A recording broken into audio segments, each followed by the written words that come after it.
時下嘅電動車咧，好多都要落訂先至有車交啊，快者咧就等幾個月啦，慢者咧就等1年啦。但係我哋今日試部車咧，喂唔使等喎，有現貨即買即揸，凌志嘅 UX 300E。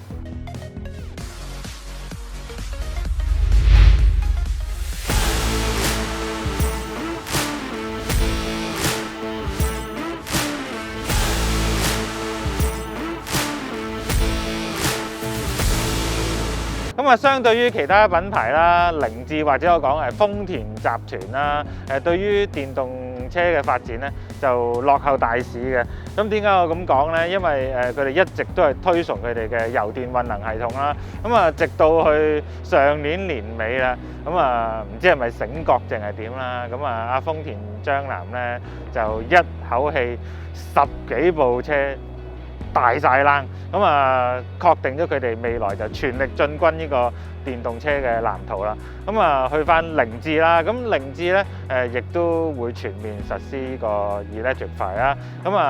咁嗰10幾部車咧，而家啊仲執緊馬，仲未落鑊嘅，但係UX 300E 咧就係佢哋真真正正 Lexus 品牌第一部純電動嘅車啦。咁啊睇外形都知㗎啦，佢係由原有嘅 UX 改建而成啦。咁啊2019年喺廣州車展啊第一次亮相啦。咁啊直到而家先嚟咗香港。咁喺測試呢部凌志第一部純電動車之前咧，其實我已經揸咗㗎啦。不過今次嘅試車咧，我想少少有別傳統啦。咁我想講一啲呢架車唔好嘅地方，比較遜色嘅地方。咁如果大家都認同嘅話呢，其實往後嘅片呢就未必需要睇落去，但係都麻煩大家撳下鈴鈴啦 ，subscribe 晒我哋所有嘅 channel 啦。咁啊多謝大家先。咁啊正式開始講一啲我覺得唔好嘅地方啦。如果你係嚮往電動車好有前衛嘅外形嘅話呢，咁啊剛才交代咗啦。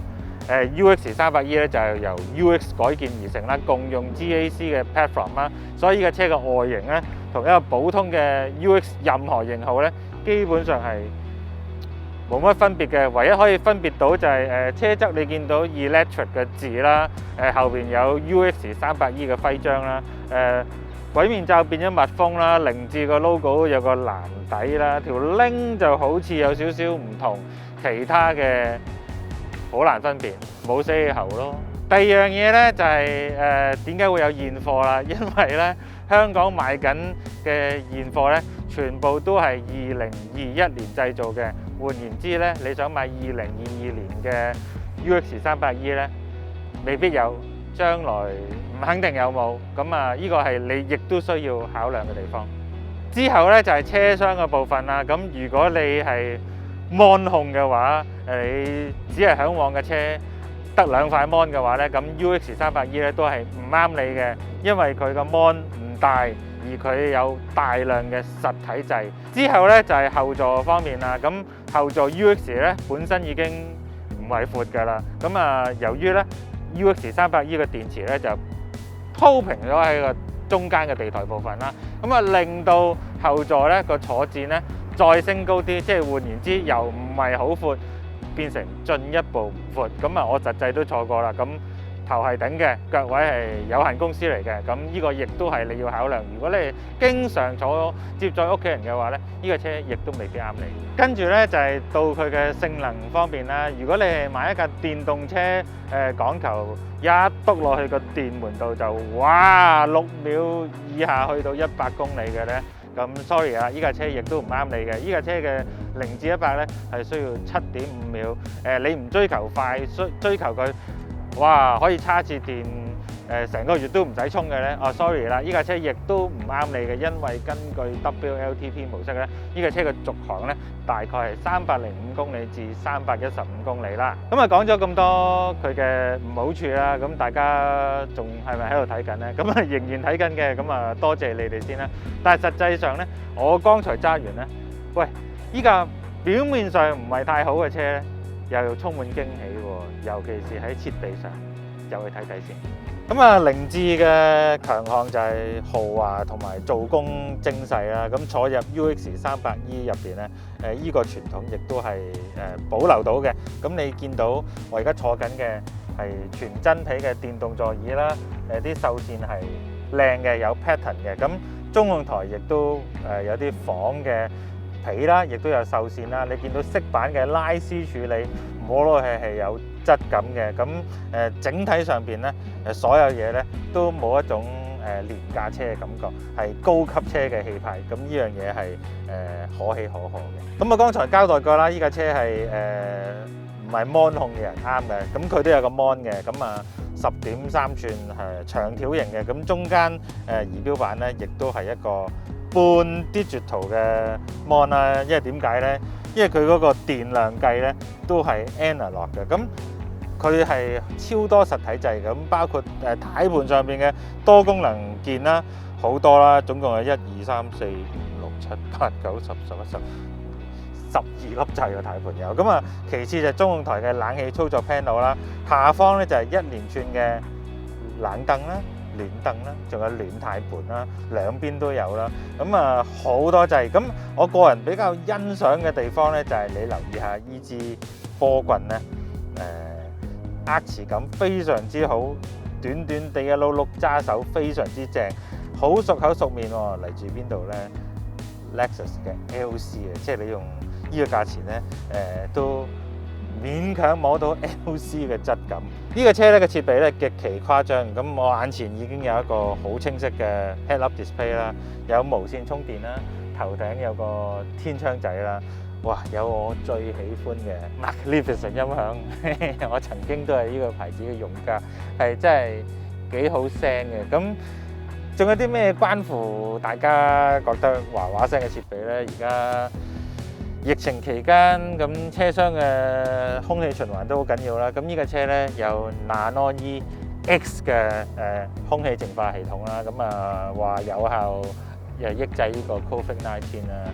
咁其次咧，去到安全係數上邊咧，呢架車亦都係交足功課。咁呢架車嘅版本已經有晒Lane Keep 啦、雷達嘅 Cruise Control 啦、防追撞啦、好多個 airbag 啦，咁齊料嘅。佢亦都冇任何 option 你再去揀嘅。咁一個版本。咁佢仲有啲好細心嘅設備嘅，譬如個軚盤係電動啦，你熄車嗰時會褪開啦。咁啊，呢個中間呢個儲物箱咧，亦都係左右揭嘅，呢個都係細心嘅地方。咁啊，佢操控界面上邊咧，其實佢係好想去做到好細心嘅。咁中間有個 touch pad 啦，咁呢個 touch pad 咧，我長期都話佢係唔好用嘅。咁你要習慣咯，真係。佢個 mon 又冇得篤嘅，咁你呢兩樣嘢你都唔中意嘅話咧，其實佢有一個所謂嘅操作器俾你啦，咁但係用起上嚟咧又係怪怪地，啲掣擺晒喺角落頭咁總之就用到火滾嘅真係。咁呢套動力系統咧就係我哋從來未接觸過嘅一套純電動力系統啦。咁啊交代少少佢嘅資料啦。咁啊車底下邊咧就有288粒嘅鋰電池啦，鋪晒喺車底啦。剛才講過啦，會令到個後座再墊高咗少少啦。幸好咧就冇影響到嗰個尾箱容量啦，咁就都夠深夠闊嘅。咁成個系統咧就係54 kWh 啦，咁廠方公佈咧就係204匹啦，300牛頓米啦，咁 UX 300E 咧就係行前驅嘅。睇數字上咧，呢架車唔會令人有啲咩驚喜嘅，咁不過實際揸落咧，咦？佢又有少少意想不到喎。意想不到係咩咧？呢架車噸八啦。某程度上超過添啦，但係揸落去咧，第一個感覺咧就係唔覺得重喎。你唔覺得好重壓住架車嘅路面感，而相反地咧，佢俾到應有嘅路感你仍然清楚。你知道而家個路況係咩？簡單啲講咧，大概係好似揸緊一架更大力、更寧靜嘅 UX。250咁上下啦，咁個 ride quality 係幾高，咁廠方亦都講話佢係同級之中最靜啦。咁實際測試咧，都係靜嘅，啲風聲咧壓抑得好好嘅，車入邊都係恬靜嘅，唯獨是個胎噪咧就比較明顯啲。咁呢個我諗第日透過更換輪胎咧，咁可能會進一步改善到嘅。咁至於喺力度方面啦，204匹啊，0至100 7.5秒，即係喺電動車嘅世界係龜速嚟嘅。但係咧，喂，你篤落去咧，咦？喂，有加速力喎！呢個加速力咧係反應快，你篤落個電門度嘅時候咧，你估唔到佢個積極性咧係咁強，而呢種強嘅感覺咧係好特別，維持於香港常用嘅70公里至80公里左右呢一段咧，你篤落去咧，你會覺得佢特別飽滿、特別好力嘅。咁你正常嚟揸咧，你完全唔會覺得乏力嘅。咁當然啦，你要同其他更快嘅電動車比較，佢係慢嘅。但係如果以一架車嚟講咧，0至100 7.5秒咧，係遠比我想象中快嘅。佢嘅實際嘅效果快過佢數字，無論係馬力、加速力都係比書面上邊咧嚟得討好。另一樣我好欣賞依架車咧，就係佢嗰個靈活性啦。佢揸起嚟唔重啦，咁而佢嘅尾懸掛咧係用雙搖臂嘅，同所有 UX 一樣。所以依架車咧喺嗰個出彎嗰個穩定性咧係出奇地好嘅。咁再加上佢揸落去唔會覺得架車好沉重嘅時候咧，真係有翻一啲路面感，有啲駕駛感啦，而佢個軚盤個粗度咧，亦都係我幾欣賞嘅嘢嚟嘅。佢同時下嘅電動車咧好唔同嘅。一般嘅電動車咧，你踩落個電門度就行啦，唔會有啲咩質感嘅。但係咧，依架車咧仍然能夠反映到微微嘅路面細緻嘅變化，而你喺車入邊做出一啲舉動咧，依架車咧亦都俾到適當嘅 reaction 你。咁近期一架車咧同佢非常之相似嘅，同樣都係由汽油車嘅車架改建而成，而且一樣係咁好揸嘅，就係呢個 Volvo 嘅 XC40。雖然 XC40咧係一架4驅啦 ，performance 勁好多啦，但係大家個基因咧係好相似，係一部唔似電動車嘅電動車。講翻充電方面啦，呢架車同時對應 AC/DC 充電啦，兩邊都各有充電口啦。咁根據廠方所講啦，用 ChargeMore 模式嘅話咧，大概50分鐘就可以充到70%左右啦。咁用 AC 咁就要差8個鐘到啦。咁都冇辦法啦，香港充電就係一個苦惱啦。我屋企都搞唔掂充電啦。但係代理已經好積極咁提供一啲方案㗎啦。咁你俾25,000蚊咧就可以幫你裝一個中叉喺屋企啦，包25米啦，咁名廠添嘅，咁7點幾 kW 啦，咁叫做好咯。咁如果你屋企叉到電fit 啦。咁另一個代理做過嘢嘅地方係啲乜嘢呢？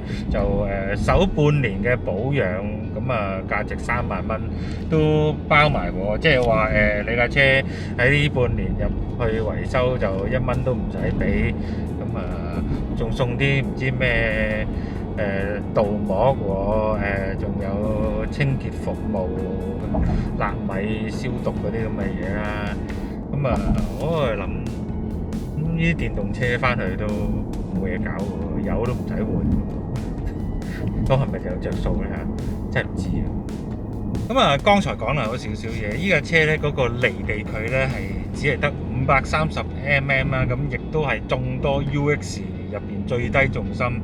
廠方仲聲稱佢嘅前後比重係1比1嘅。咁我相信呢樣嘢嘅，因為真係揸上嚟成架車咧唔係太似頭屋車，唔係太叫，重心控制、傾側控制、舒適控制各樣嘢都係好中庸、好穩陣。但係咧，我試下途中咧又俾我發現多一樣嘢要打手板，就係佢嗰個泊車 mon， 即係以凌志嘅品牌嚟講，呢個泊車 mon 咧角度已經少㗎啦。畫面質素咧，哇！錄影帶年代啊！擺喺95年嘅 Corolla 度咧，我都接受唔到啦。95年嘅我都會鬧啦。講話而家2022年有冇搞錯啊？點解啊？最後講埋售價啦。咁呢架車如果你就咁買走佢嘅話，哇，個價錢都驚人啊，18萬幾啊，咁啊真心唔會有人用呢個價錢去買㗎啦，講真，咁一定係一換一啦，咁一換一個價錢係幾多呢？40萬找少少啦，39.9萬幾啦，好多散數我唔記得咗啦，咁大家都會諗，哇，有冇搞錯啊？39萬幾，我梗係買Tesla 啦，梗係買其他車啦，大把嘢揀啦。咁啱嘅，純粹以 CP 值嚟講，佢唔高，但係你揸落去呢架車咧，喺嗰個駕駛感上邊咧，係遠比我預期嘅高啦。佢個豪華程度亦都係高嘅。咁咩人會啱揸呢架車咧？咁第一就係你好想快啲試電動車。咁呢架車俾到你電動車嘅好處嘅，佢個續航距離夠勉強啦。咁第二樣嘢就係佢豪華啦，佢好揸啦。咁如果你係一個日常都係一個人或者兩口子揸多，後邊唔多坐人嘅時候，啱你用啦。你想有翻多啲駕駛感嘅喺電動車出現嘅話，呢架車亦都啱你嘅。你對於一街都係 Tesla，你覺得好冇性格，好冇獨特性嘅話，咁 UX300E 亦都係你嘅選擇啦。咁簡單啲講啦，佢就係一部唔係人人都會認同嘅電動車，流通量唔係最高，認受性亦都唔係最強，但係佢的而且確係一部有佢自己性格嘅電動車咯。咁當通街都係大勞力士，人人都用 iPhone 嘅時候，咁總有人中意 Omega， 總有人會中意用 Samsung LG 嘅，總有佢哋嘅理由㗎嘛，係咪先？雖然我都係戴勞力士嘅，我都係用 iPhone。好多職業司機咧揸車咧都要戴口罩噶嘛，咁甚或乎有啲車主咧揸車都中意戴口罩。如果你又戴眼鏡又戴口罩嘅話咧，咁啊好容易令到眼鏡咧就產生呢個濘氣，咁啊望嘢唔清晰咧就好危險噶嘛。咁啊市面上咧有啲濕紙巾可能幫到你，好似蔡司呢隻 Anti-Fog Wipes 咁啦，用呢隻濕紙巾抹咗個鏡片之後咧就可以防止產生濘氣噶啦。